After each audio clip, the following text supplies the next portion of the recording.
Freedom sits at the heart of both One Piece and Attack on Titan, yet the way these series explore that concept through Monkey D. Luffy and Eren Yeager couldn't be more different, or more revealing about what freedom actually costs, what it demands, and what happens when you pursue it without limits. These two characters represent fundamentally opposed philosophies. One radiates freedom like sunlight, contagious and life-giving.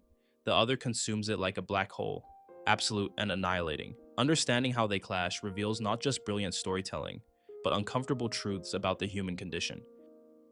Before we jump into anything else, we need to briefly touch on what freedom actually is. In a deep philosophical sense, it is the condition where you are both free from external interference and free to live in line with your own will, values, and purposes. It has a negative side, no one is blocking or coercing you, and a positive side, you actually have the power and inner coherence to shape your life and act on what truly matters to you. Some frame it as the difference between freedom from constraint and freedom to pursue and realize your goals and identity. Real freedom isn't just a wide open field of options. It's also about not being ruled by inner chains like fear, compulsion, or self-betrayal, so that your actions genuinely express who you are. In that sense, someone can lack external options yet still be inwardly free, or have countless options yet live unfree because their choices are dictated by forces they don't really control. So freedom is not a destination you arrive at through conquest or a prize you claim through force. It is a fundamental alignment between who you are and how you live. Monkey D. Luffy is the main protagonist of One Piece, a carefree, stubborn, and fiercely loyal pirate whose body became rubber after eating a devil fruit. His dream is to find the legendary treasure One Piece and become the Pirate King, not to rule others, but because to him that title means being the freest person on the seas. He leads the Straw Hat Pirates, a crew of outsiders and dreamers he inspires and protects, and everywhere he goes, he ends up picking fights with oppressive powers and freeing people almost as a byproduct of chasing his own adventure. Luffy embodies what could be called unconditional inclusive freedom, a vision where being free means living authentically, while expanding freedom for everyone around you. His pursuit of becoming Pirate King isn't about power or domination. It's about achieving the state of being the freest person on the seas. Luffy doesn't want to rule over anyone or impose his will. He wants to live unchained and help others do the same. What makes Luffy's freedom philosophy so distinctive is its Aristotelian virtue foundation. He doesn't consciously strategize how to be good or free. He simply is these things instinctively. When he sees oppression in Alabasta, Dressrosa, or Wano, he doesn't intervene out of some heroic obligation. He acts because limiting someone's freedom offends him viscerally. Quote, "He's not a hero because heroes share their meat. He helps people because it feels right to him in that moment, not because duty demands it." Contagious freedom, one can call it. Luffy's authenticity, his refusal to compromise his nature for societal expectations, inspires others to embrace their own autonomy. His crewmates don't follow orders. They voluntarily cooperate towards shared goals while pursuing individual dreams. Zoro seeks to become the world's greatest swordsman. Nami wants to map the world. Robin searches for historical truth. Luffy's freedom multiplies freedom. He doesn't obsess over past trauma or future consequences in ways that paralyze him. When he defeats oppressors, his first instinct is to throw a banquet, to restore joy. This philosophy of joyful freedom through childlike wonder positions celebration and laughter as the ultimate victory, not the final punch. Freedom for Luffy means maintaining your capacity for joy. Eren Yeager is the well and beloved MC of Attack on Titan, a boy born inside a walled, besieged world who grows up believing humanity is on the brink of extinction because of man-eating titans. As a child, he watches his mother die during a titan attack, and that trauma forges his entire identity around a single burning obsession: to wipe out every titan and break free from the cage of the walls. At first, he's a hot-headed, idealistic soldier who talks about freedom in simple terms, seeing the outside world, reaching the ocean, destroying monsters. But as he learns the truth about Titans, Marley, and the wider world, his concept of freedom mutates into something much darker and more absolute. By the final stretch of the story, Eren has become a terrifying, almost messianic figure.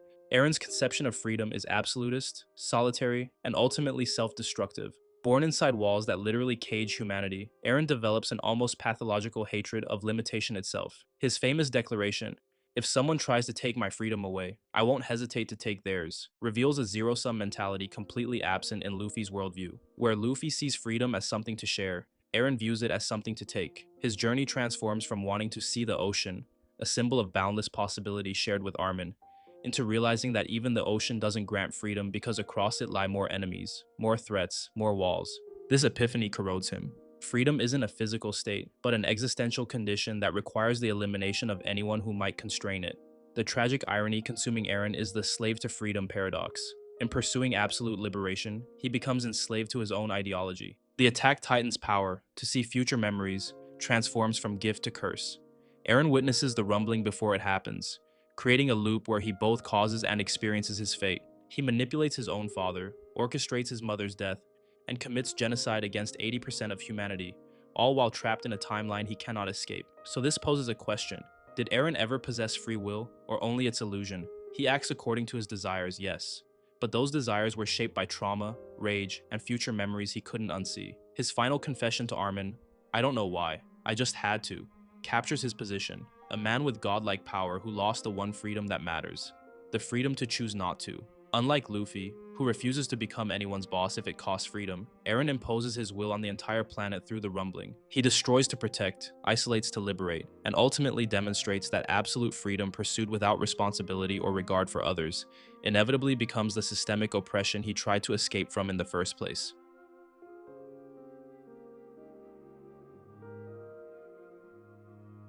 One lives authentically while creating space for others to do the same. It's additive, communal, and joyful. You liberate people with you, not from the world. The world is full of chains, so I'll laugh and break them for everyone. The other eliminates all constraints and threats, even if it requires destroying everything outside your circle. It's subtractive, individual, and tragic.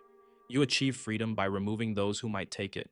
The world is full of chains, so I'll destroy the world to break mine. This clash manifests in their relationships. Luffy's crewmates are equals who choose to sail with him, because his freedom makes them freer.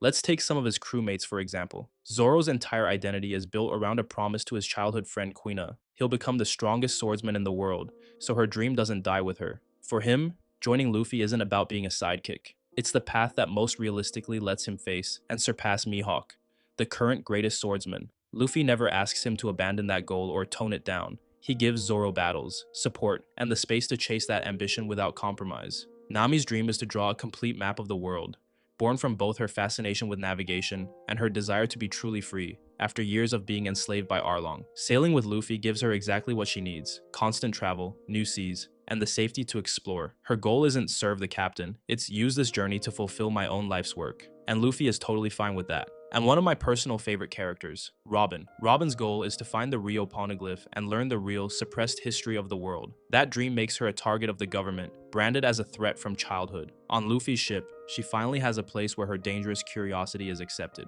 Luffy doesn't care that her dream clashes with the world government's interests. He protects her right to seek truth, even when it means making enemies with the strongest powers on the planet. Simply put, sailing under Luffy isn't about sacrificing your dream to support his. It's the opposite. He creates an environment where everyone's individual dream can coexist and grow alongside his own. Eren's relationships become casualties of his pursuit. He manipulates Grisha, alienates Mikasa and Armin, and ultimately can only be stopped by those who love him, killing him. Luffy's freedom strengthens bonds. Eren's freedom severs them. The determinism versus free will dimension sharpens this contrast. Luffy operates with spontaneous virtue. He acts freely because nothing internal constrains his authentic nature. Even the revelation of the Nika fruit and prophecies surrounding Joy Boy don't enslave him. His personality attracted those circumstances precisely because he embodies freedom so purely. Eren, conversely, gains knowledge of the future and becomes imprisoned by inevitability. His pursuit of freedom makes him the least free character in his universe.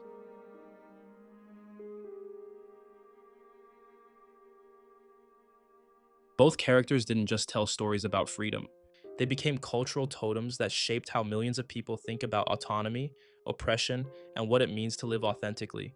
Luffy hits so hard globally because he feels like counterculture freedom dropped into a suffocating world. In a Japanese society that often prizes hierarchy, politeness, and social harmony, he is everything kids are quietly told not to be: loud, blunt, irreverent, and totally unconcerned with how proper people think he should act. He ignores honorifics, slaps disrespectful nicknames on powerful figures, and openly mocks authority, behavior that, in real life, would be seen as wildly out of line. That makes him the perfect escape valve for people stuck in rigid systems: school pressure, exam hell, corporate conformity. But his appeal stopped being just Japanese a long time ago. Luffy's core ethic, live honestly, follow your own dream, and don't trample other people's right to do the same, translates everywhere. That's why you see the straw hat flag popping up at protests and demonstrations around the world. People literally co-opt his Jolly Roger as a symbol of resistance, mutual care, and the refusal to bow to corrupt or oppressive power. It's not just merch anymore. It's a shorthand for, "we won't be controlled." For a lot of fans, His influence feels like permission to exist as yourself. Luffy suggests that being selfish enough to chase your own dream doesn't conflict with being deeply loyal and kind. Those two things can coexist in one person. His total lack of guile, no posing, no performance, no image management, makes people around him in the story, and people watching him in real life, feel like they don't have to apologize for who they are or what they want. In a culture shaped by algorithms, curated feeds, and constant self-branding, a character who is this raw and unapologetically himself starts to feel less like a goofy anime pirate and more like a quiet revolution. Eren's impact lands in a completely different, much harsher register. Attack on Titan pulled in teens, adults, and even non-anime watchers, and made them sit with questions about war, nationalism, and how far you'd go to protect your own. But the center of that impact is Eren. And Isayama clearly built post-time skip Eren as a kinda intentional trap. The lean, cold look, the detached demeanor, the "I'll do whatever it takes for my people" attitude are tailor-made to attract viewers who romanticize extremity and emotional numbness as strength. That's exactly why Eren's character ends up so philosophically heavy. He embodies the question, what happens when freedom becomes more important than people? His willingness to slaughter 80% of the world for his goal forces you to confront the ugliest version of that answer. And then Isayama cracks the image open in that conversation with Armen. When Eren breaks down over Mikasa possibly loving someone else, the cool messiah facade collapses and all you see is a scared, possessive, painfully human boy. It feels like the author yanking the audience by the collar and saying, he isn't a god, he isn't a role model. He's what you get when you mistake extremism for strength. The irony separating these two characters distills into a single, piercing truth. Eren pursued freedom so obsessively that he became its prisoner, while Luffy never chased freedom at all. He simply is it. Eren's tragedy isn't that he failed to achieve freedom. It's that his conception of freedom was always a cage. From the moment he witnessed his mother's death, Eren became enslaved to a single, all-consuming drive: the elimination of all constraints.